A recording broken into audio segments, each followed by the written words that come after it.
langit. Berkata malaikat tadi, siapa yang harus kusambut sampai harus kubuka pintu ini? Berkata malaikat Jibril, yang akan datang adalah Muhammad. Maka berkata lagi malaikat Jibril, alaqad ursil, apakah benar Muhammad telah diutus? Dijawab oleh malaikat Jibril, na'am qad ursil, ya Nabi Muhammad telah diutus. Maka dibukakanlah pintu langit pertama dan berkata marhaban bihi wa ni'mal maji'u ja. Selamat datang Nabi Muhammad sallallahu alaihi wasallam, karena beliau adalah semulia-mulianya makhluk. Karena tidak ada makhluk Allah Subhanahu wa taala yang Nabi Allah Subhanahu wa taala muliakan dibandingkan Nabi Muhammad. Tidak ada makhluk Allah Subhanahu wa taala yang Nabi Allah Subhanahu wa taala dibandingkan baginda Nabi Muhammad sallallahu alaihi wasallam. Begitu juga di langit kedua, ketiga, dan terus seterusnya.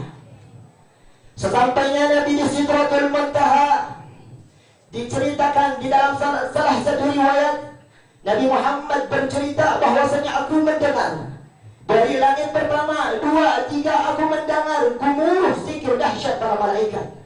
Akan tetapi sesampainya aku di Sidratul Muntaha, munqati'atul aswat, aku tidak lagi mendengar, tidak lagi melihat pemandangan-pemandangan. Dan di situ pula malaikat Jibril alaihi salam izin kepada Rasul sallallahu alaihi wasallam untuk tidak ikut menemani bertemu Allah Subhanahu wa taala. Maka berkata Rasul, "Alaysa fi mithli hadzal makan ayatul khalil khalila?" Bukanlah di tempat seperti ini wahai Jibril seorang kekasih meninggalkan kekasihnya? Maka dijawab oleh malaikat Jibril, "Wa ma minna illa lahu maqamun ma'lum," bahwasanya setiap dari kami memiliki batasan-batasan, dan ini adalah batasan kami. Jika kami ikut menembus batasan ini, maka kami akan hancur terbakar. Tidak dengan engkau wahai Rasulullah. Nabi Muhammad lanjut bertemu Allah Subhanahu wa taala sampai sangat amat dekat baginda Rasul dengan Allah Subhanahu wa taala. Fakana qaba qausaini aw adna. Di sana Nabi Muhammad tidak diperintahkan untuk melepas sandalnya. Para nabi tidak mampu melewati tempat tersebut. Para rasul, para malaikat tidak mampu melewati tempat tersebut. Bahkan Jibril tidak mampu melewati tempat tersebut. Akan tetapi sandal Rasul sallallahu alaihi wasallam mampu melewati tempat tersebut. Karena memang ini adalah sandal sosok manusia yang sangat Allah Subhanahu wa taala muliakan.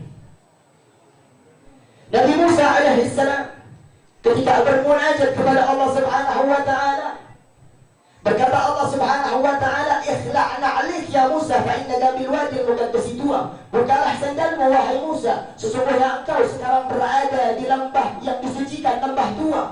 Nabi Musa alaihissalam diperintahkan untuk melepas sandalnya, akan tetapi tidak dengan sandal baginda Rasul sallallahu alaihi wasallam. Dan ini adalah sekelumit, sedikit dari kemuliaan-kemuliaan yang Allah Subhanahu wa taala berikan kepada kekasihnya baginda Rasul sallallahu alaihi wasallam. Dan semoga Allah Subhanahu wa taala berkat perkumpulan kita pada malam hari ini menjadikan kita orang-orang yang akan mendapatkan syafaat dari Rasulullah.